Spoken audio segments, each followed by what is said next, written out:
बिस्मिल्लाहिर्रहमानिर्रहीम। अस्सलाम वालेकुम। अच्छा, आज का जो हमारा अभी टॉपिक है ना वो है सीक्वेंस। तो सीक्वेंस का मतलब होता है एक तरतीब सीक्वेंस में। अच्छा, इसके ना ये सीक्वेंस से मुराद, अब जैसे ना एक नंबर मैं आपको बताऊँ टू, उससे अगला बताऊँ फोर, फिर आप सिक्स बताऊँ, तो अगला नंबर आप खुद ही गेस कर लेंगे कि मैं टू के मल्टीपल्स कह रहा हूँ, two four six eight ten.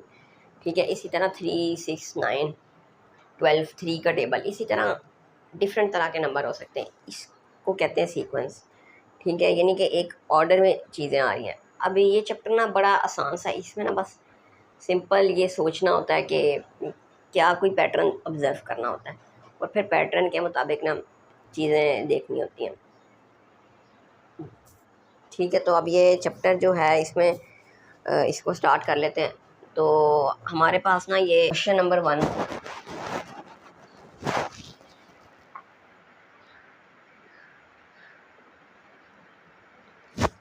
ये ना मैं आपको टॉपिकल्स के करवा रहा हूँ सवाल, बल्कि मैं पहले ना आपको थोड़ा बता देता हूँ। तो ये सीक्वेंस होता है two four six eight ten, तो ये टू का टेबल है। इसी तरह मैं आपसे ये कह दूँ कि थ्री सिक्स नाइन 12, तो अगला नंबर आप खुद ही बता देंगे कि 15 होगा। धीरे धीरे का डिफरेंस आ रहा है, तो इसमें कोई इतना ज़्यादा ये नहीं कि ये आसान सा टॉपिक है, और इसमें बस आपने ये देखना होता है और ऑब्ज़र्व करना होता है, थोड़ा सा सोचना होता है। ठीक है, तो ये क्वेश्चन नंबर 1 जो है ना ये है मई जून में आया था 2018 का ये सवाल है। तो ये अब इसने ये पूछा हुआ कि एवेल्यूएट U5 करें आप, तो ना हो सकता, अब मैथ में आपको पता है ना हर बच्चे का डिफरेंट यानी कि तरीका होता है सवाल करने का। अब ना पहले पैटर्न देख लेते हैं। तो ये देखें क्या आ रहा है, 1 2 3 4 एक एक बढ़ रहा है। इसमें भी 3 4 5 6 एक एक बढ़ रहा है, 3 से स्टार्ट हो रहे हैं। और ये क्या है 2 3 4 5। अब हर बच्चा ना डिफरेंट तरीके से सोच सकता है। अब इससे अगला नंबर क्या होगा, ये देखें ये एक एक बढ़ा दें बस 5, ये भी एक बढ़ा दें 6 7, और ये भी 5 का स्क्वायर, ये 6 का स्क्वायर हो जाएगा। ये हम कैलकुलेट कर लेते हैं, ये बात नहीं है। लेकिन मैं आपको असल में ये कहना चाहता कि ये देखेंगे जो नंबर आ रहा है ना 2 3 4 5, ये वाला नंबर, वैसे ही एग्जांपल दे रहा हूँ। तो ये देखें 1 + 3 को ऐड करें क्या आता है 4, 4 डिवाइड बाई 2 करें तो क्या आता है 2। इसी तरह 4 + 2 6, 6 डिवाइड बाई 2 3। इसी तरह 5 + 3 8, 8 डिवाइड बाई 2 4, 6 + 4 10, 10 डिवाइड बाई 2 5। यानी यहाँ पे जो नंबर आ रहा है ना इन दोनों को प्लस करके इसका हाफ आ रहा है। इस तरह करके ये मैंने वैसे एक पैटर्न बताया आप लोगों को, ज़रूरी नहीं है। अब ये देखें 7 + 5 12, 12 डिवाइड बाई 2 6।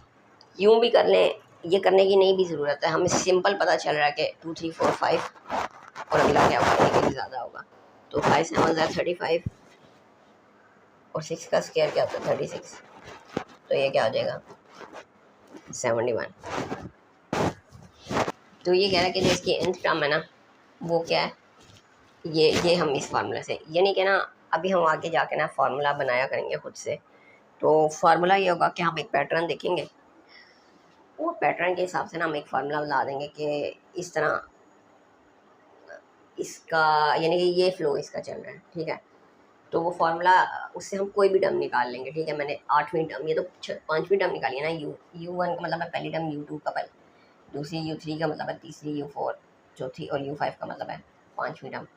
तो छठी टर्म क्या होगी, वो U6 होगी। थोड़ा सा ना आइडिया दे दे तो मेरे ख्याल से ना इसका आपको ये देखें, इसमें ना लेट सपोज पहली टर्म को हम कह देते हैं A1, फिर अगली टर्म को A2 कह देते हैं, फिर अगली टर्म को A3, फिर अगली टर्म A4, यानी ये पहली टर्म है, ये दूसरी है, तीसरी, चौथी। इसी तरह हम जाते रहेंगे, हम कहेंगे AN क्या है, nth टर्म है। ठीक है, तो और इसमें इसी तरह जो भी चीज़ें आती रहेंगी ना वो मैं आपको बताता रहूँगा। तो अब देखें ये कह रहा है n × n + p और n + q का स्क्वायर।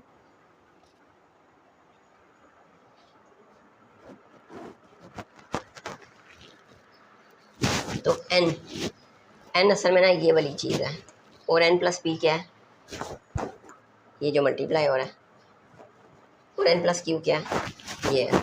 अब ये देखें, अगर आप पहली टर्म देखें, पहली टर्म तो ये क्या है, n क्या है 1 है, 1 इंटू n की जगह पे आपने 1 पुट करना है, 1 प्लस, अब यहाँ पे क्या है 3 है ना, तो क्या इधर ऐड करूँ कि 3 आ जाए, यानी कि इस टर्म के लिए बता रहा हूँ, 1 में क्या ऐड करूँ तो 3 आ जाए, वो 2 है। तो ये किसकी वैल्यू है, ये n की है, ये है n प्लस p की। तो p की वैल्यू क्या आई 2 प्लस n क्या था 1 प्लस ये क्या है q के, अब ये का स्केयर 1 प्लस क्या करूँ कि q आ जाए, तो 1 ऐड करूँ तो हो जाएगा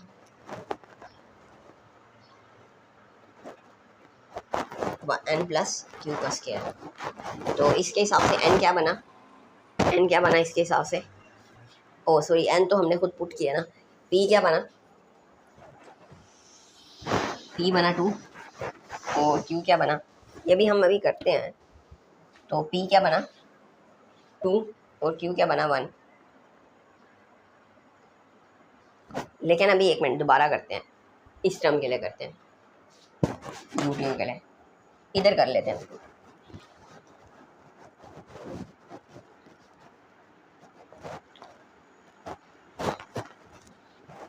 बल्कि लिख लेता 2 मल्टीप्लाई बाई 4 प्लस 3 का स्क्वायर। अब देखें ये क्या है, ये n है, तो मैं लिख देता हूँ ना पहले n into n plus p plus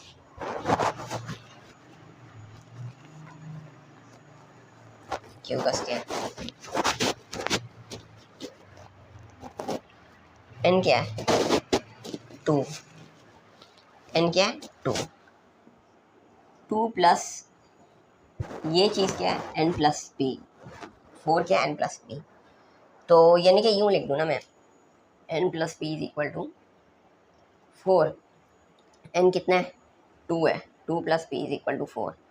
तो p क्या आ जाएगा 4 माइनस 2, ये प्लस है इधर जाके माइनस हो जाएगा, तो p क्या आया 2, ठीक हो गया।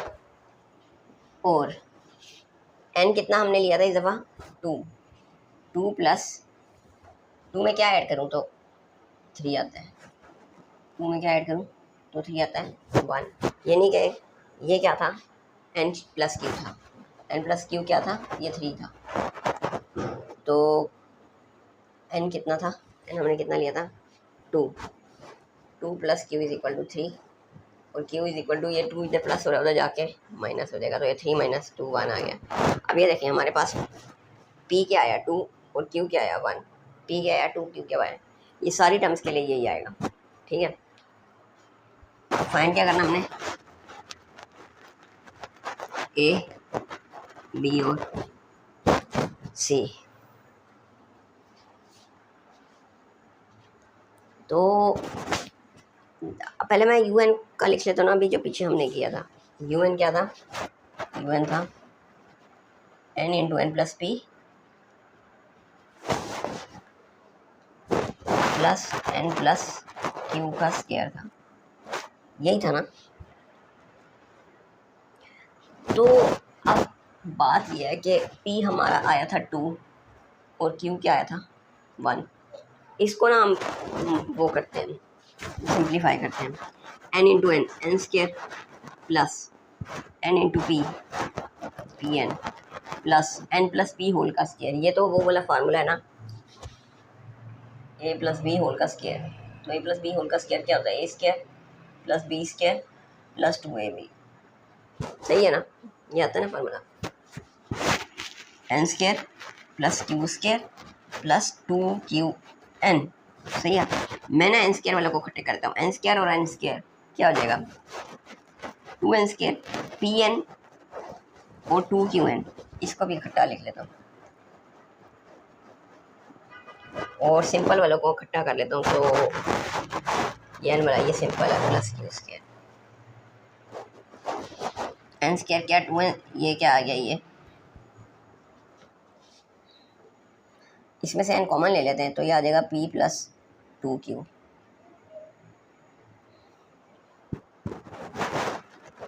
Plus q square. यहाँ तक समझ आई। अब हम ना p और q की वैल्यू पुट कर सकते हैं, p की जगह पे 2 और q की जगह पे 1। पी की जगह पे 2 और क्यू की जगह पे 1। 2n स्क्वायर 2 2 1 2 2 + 2 4 1 का स्क्वायर 1। तो ये हमारी इक्वेशन बनी।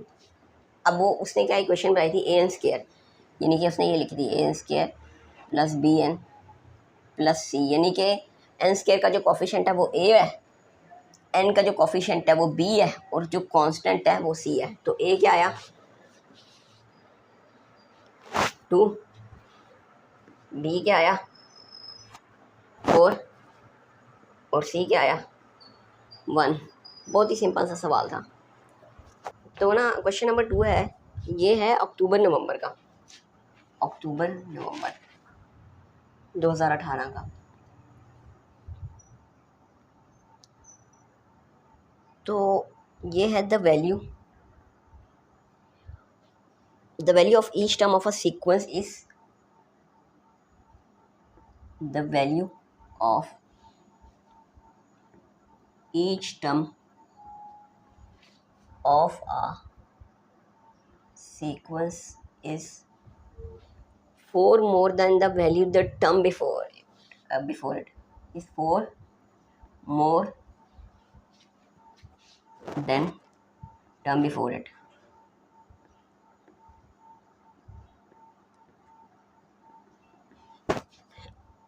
The third term is 17 and fourth term is 21।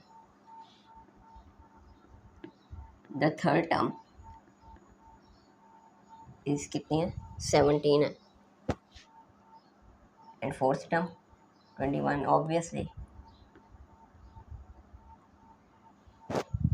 Find the first term, find first term। अब ना मैं आपको एक चीज़ बताता हूँ थोड़े से ना सीक्वेंस के रूप। सीक्वेंस में ना ज़्यादातर ये होता है कि अगर आपको अगली टर्म पता है ना तो फिर आप बाकी टर्म्स भी बता सकते हैं। हाँ मेरे ख्याल से कभी कभार आप थोड़ा सा ना गेस करके बता सकते हैं, इस तरह के ना मज़े के सवाल आएंगे।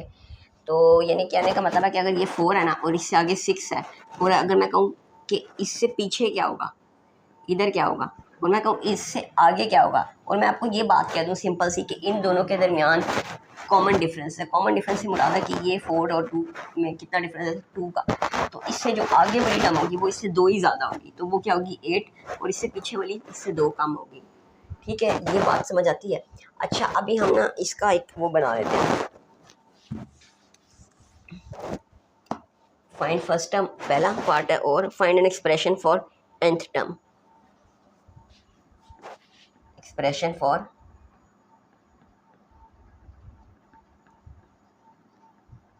nth term.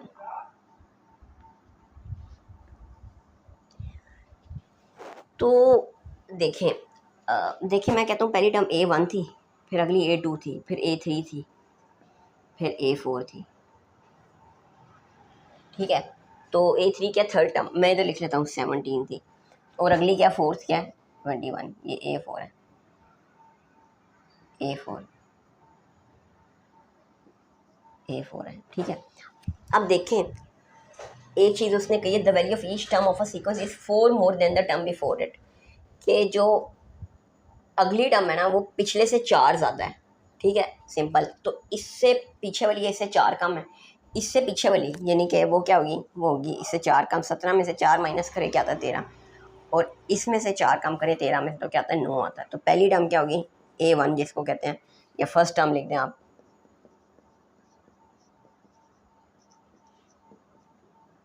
कितनी है 9। ठीक है, और फिर कहता है एक्सप्रेशन फॉर nth टर्म। तो nth टर्म के लिए आप क्या लिखेंगे, तो इसके लिए ना मेरे ख्याल से ना आपको सोचना पड़ेगा कि ये आपकी टर्म स्टार्ट कहाँ से हो रही है। तो इसके लिए ना आपको थोड़ा सा सोचना पड़ेगा कि आपका ना सीक्वेंस स्टार्ट किस तरीके से हो रहा है।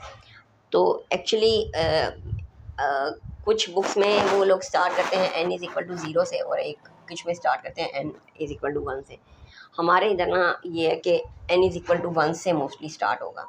तो देखिए पहली टर्म क्या है, 9 है। ठीक है, तो और फिर अगली टर्म क्या है, उसमें 4 इंक्रीज़ हो रहा है। ठीक है, तो इसको मैं किस तरह लिखूँगा, 4 टाइम इंक्रीज को किस तरह लिखूँगा। देखिए ना, अगर मैं कहूँ एक सीक्वेंस है 4n, अब n की वैल्यू ना हर दफ़ा बढ़ती जाएगी। जब n 1 होगा ना, n 1 होगा तो ये क्या होगा 4 1 4। जब n 2 होगा ना तो ये क्या होगा 8, n 3 होगा ना तो ये होगा 12, n 4 होगा ना तो ये होगा 16। ये बात समझ आई। n 1 2 3 4 4 4 4 4 1 4 4 2 8, क्योंकि ये 4n है ना, ये क्या है, ये है 4 इंटू 1, ये है 4 इंटू 2, ये है 4 इंटू 3 और ये है 4 इंटू 4। 4 का क्या मतलब है 4 टाइम्स ये। यहाँ तक चीज़ समझ आई। अब देखें इसमें भी 4 4 बढ़ा है ना, तो ये भी तो 4 4 बढ़ा है, ये उसी तरह की कोई चीज़ है, ठीक है।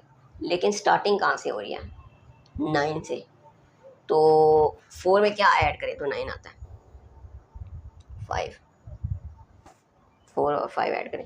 अब देखें जब मैं यहाँ पे n is equal to 2 put करूँगा ना, मैं आपको ना एग्जांपल करके दिखाई देता हूँ, बल्कि ना मैं ये देखें 4 जब 1 पुट करेंगे तो क्या आएगा, जब 2 पुट करेंगे 3 तक कर लेते हैं, जो खाली n है ना वो चेंज होता रहेगा।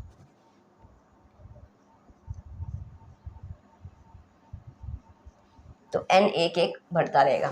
तो 4 1 4 4 प्लस 5 9, 4 2 8 8 प्लस 5 13, 4 3 12 12 प्लस 5 17। तो ये कौन सा सीक्वेंस है, ये वही सीक्वेंस नहीं है। फिर 4 4 16, 16 प्लस 5 21, वही सीक्वेंस है। तो ये इसको क्या कहते हैं, ये इसको ना जर्नल फार्मूला कहते हैं, या nth term of the sequence क्या होगी, इसको लिख दे। ये मैं ये भी लिख सकता हूँ an is equal to nth term of the sequence. कोई भी टर्म आपने निकालनी है, तीसरी टर्म निकालनी है, n की जगह पे 3 पुट करें, 4 इंटू 3 3 प्लस 5, 4 इंटू 3 12 12 प्लस 5 17, तीसरी टर्म आ जाएगी।